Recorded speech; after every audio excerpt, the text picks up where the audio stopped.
3:30, you can see for yourself how we've transformed this building. We call it City Halloween. And you can come and trick or treat with your parents, and you can see the mayor's office. How many of you have been to the mayor's office before? Well, you have an opportunity. If you've been here, you come back. If not, it'll be your first time. So today, we're grateful to have you here. We thank the teachers here at school too. I don't know if you got the memo, but we are going to pave Passaic Street once and for all. It'll be done before Thanksgiving, I hope. Weather permitting, of course. If I fall in that pothole one more time. Oh no, okay, well, now you put us on notice, but just know that yes, that is scheduled to be repaved right before Thanksgiving. But today we're focused on Halloween. Is Halloween your favorite holiday? Yeah! Why is Halloween your favorite holiday? Yes, treats. You know, they say, I think it has been voted the #1 candy for Halloween is Reese's Buttercups. What do you think? I actually voted myself, so that I wrote that in. That's my favorite.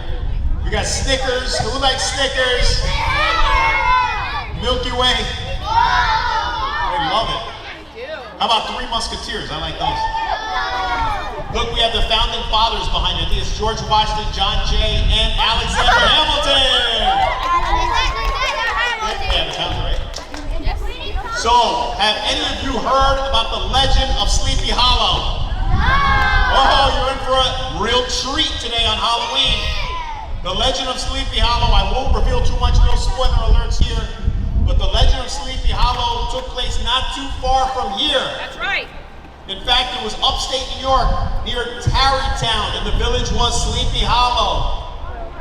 But I'm going to allow the First Lady, my wife, to tell you more about the legend. And just know, you're in for a real surprise and perhaps a real scare, if you get my drift. You want to be scared? All right, without any further ado, I present to you our lovely First Lady, Farhanna. Please give her a round of applause for the reading of the legend of Sleepy Hollow. Are you guys ready? All right. I love that you haven't read this before. And I'm actually going to take this off because it looks like my witch's hat is going to fly away. Okay, great. Okay, good. So the legend of Sleepy Hollow. In the Hudson River Valley in New York is a small village called Sleepy Hollow. In the early 1800s, it was known as one of the quietest places in the world, with high hills, large trees, and a brook running through it. Yes. The people living in Sleepy Hollow were a quiet, dreamy people who believed in magic, superstition, and hauntings. One of their favorite legends was about the Headless Horseman, a ghostly figure who rode a steed through their peaceful town late at night. Do any of you believe in superstitions? No. Okay. All right. You're going to see soon enough. The villagers believed the Headless Horseman was the ghost of a German soldier who had fought in the Revolutionary War. I told you that they were right after, so the Revolutionary War, yes.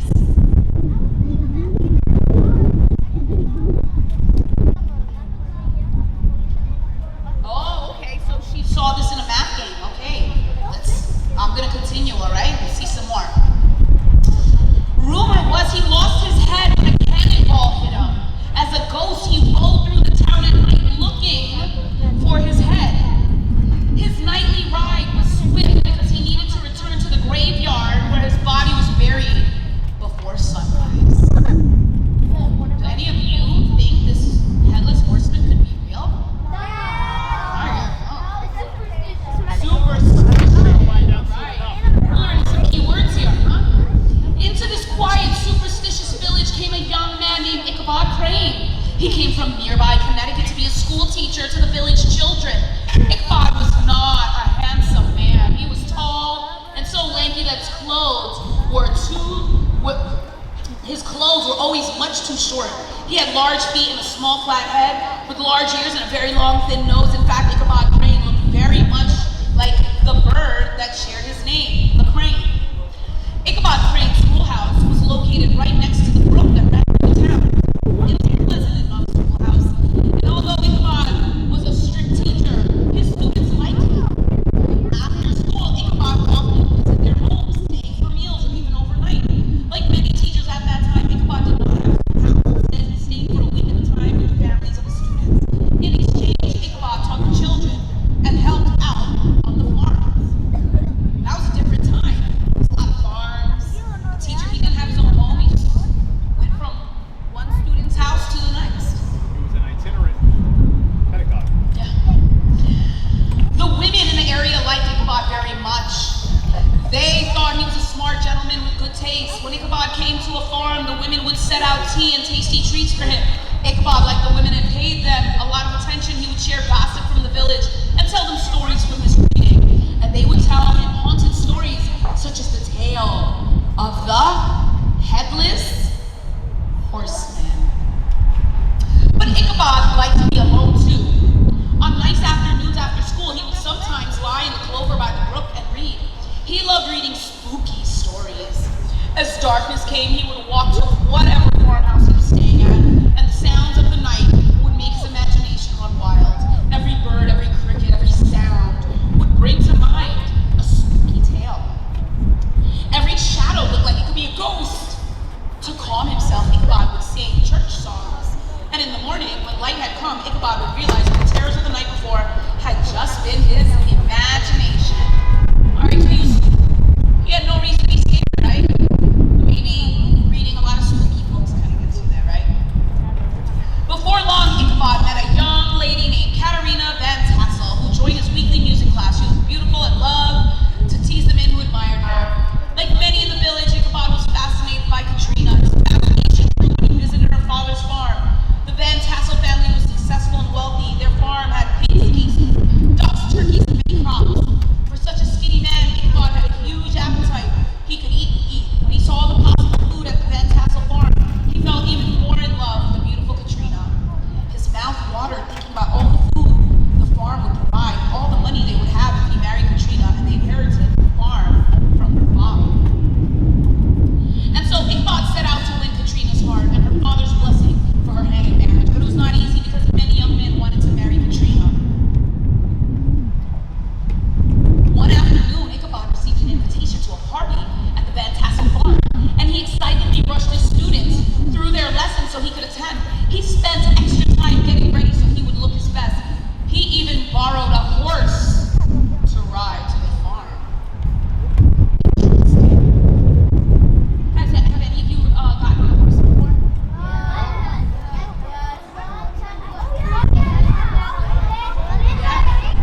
Oh, okay.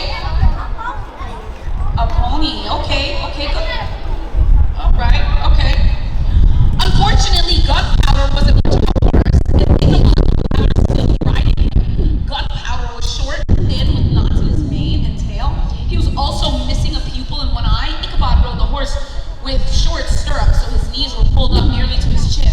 When he held the reins, his elbows stuck out like a pair of wings, which appeared to be flapping as the horse jogged along. It was not the greatest sight. Kind of like a pony, it sounds like.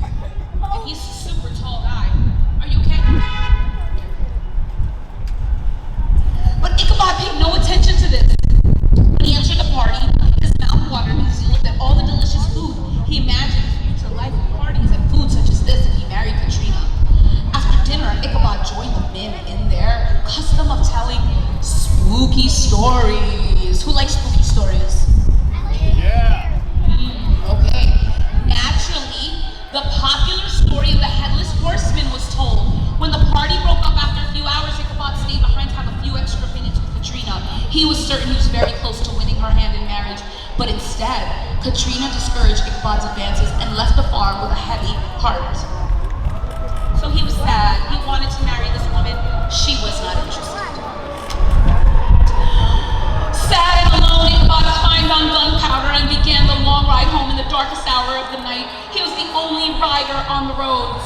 With the shadows and the spooky sounds of bullfrogs and crickets in the dark, Ichabod began to remember the stories of hauntings that the farmers had shared at the party.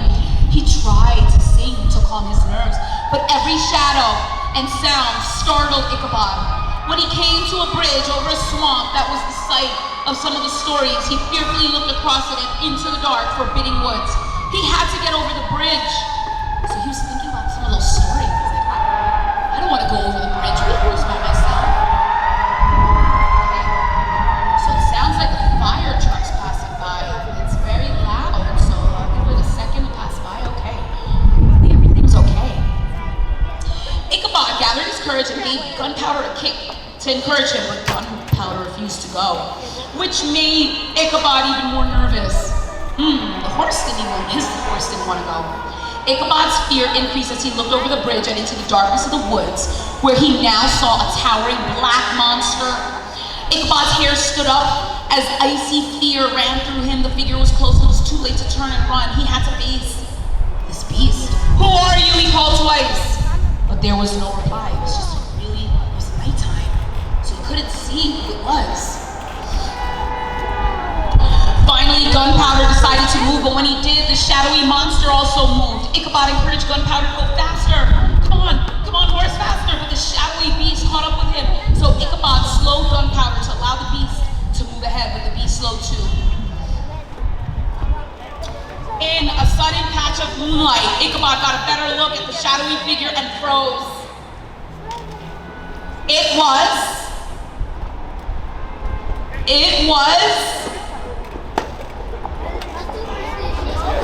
What do you think it was?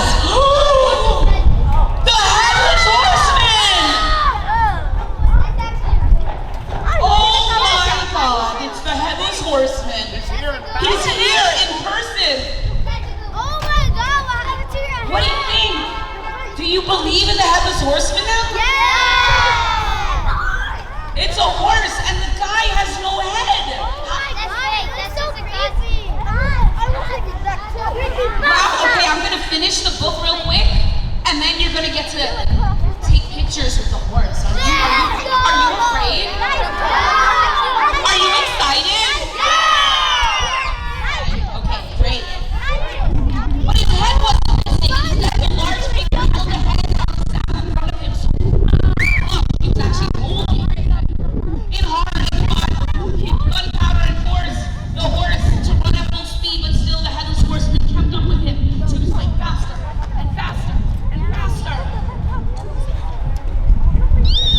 Rather than heading back into town where Ichabod felt he might be safe, Gunpowder went off the road and galloped down a hill. Ichabod's saddle fell off, but he clutched the horse's neck, attempting to stay on board. Behind him, he could hear the headless rider getting closer. Giddy up, giddy up. He was so close, in fact, that Ichabod was sure he could feel the horse's breath on his back. Then in the distance, Ichabod saw the bridge near the church. Legend had it that another villager who had been pursued by the Headless Horseman had lost him by crossing the bridge. If he could just get across, he would be safe. Ichabod urged Gunpowder faster, trying to outrun the horseman. As he thundered over the planks on the bridge, he turned to look at the Headless Horseman, who hoped he had now disappeared. But it was not so. The horseman was still behind him, and Ichabod looked at him. The Headless Horseman lifted up his head and threw it straight at Ichabod. The head hit Ichabod and knocked him off of Gunpowder, who ran off into the distance, and the horseman and his black steed.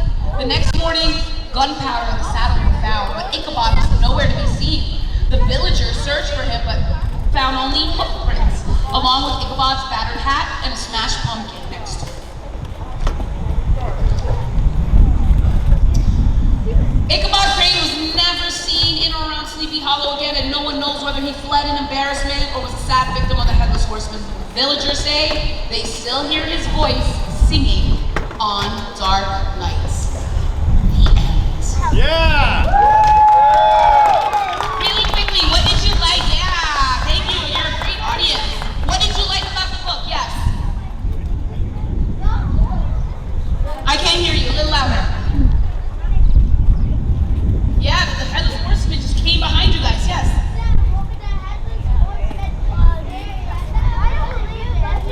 You thought he wasn't real, and now look, he's here. Yes.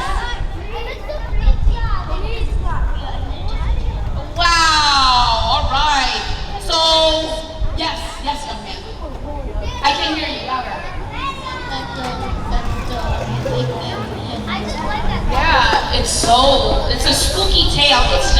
It's a tale, right? I mean, is that real? I don't know. Yes. Oh, okay. All right. So some of you are catching on. If that really is a headless person, do we want to get close to them? Okay, so we're going to line up. We have certain rules when it comes to getting near horses. Okay? So we do not go behind the horse for safety reasons. And your teachers are going to organize you to be able to stand in front of the horse for a picture. Are you guys excited about a picture? Is anybody uncomfortable with the horse and would rather not go up? Okay, so if you want to stay in your seat, that's okay too. I don't want you to feel uncomfortable. But for those of you that want to take a picture, you can absolutely take a picture with the horse. You had a question? Yes, you don't want to go behind the horse in case it kicks you, okay?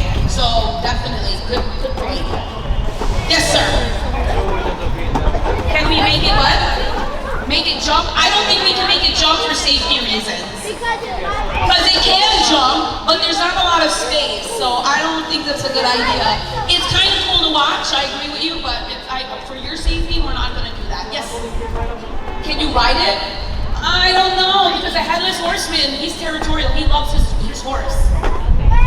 So, last question. Does he make the sound like a horse makes? I'm not sure. We can ask, but that's a good question. Okay, ladies and gentlemen, let's give our First Lady another round of applause.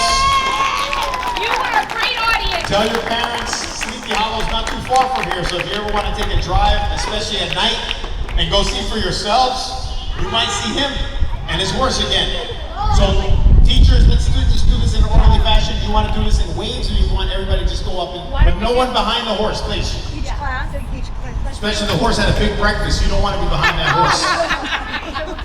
We have two classes here. We'll do one class and the other class. Yes, yes. Stop.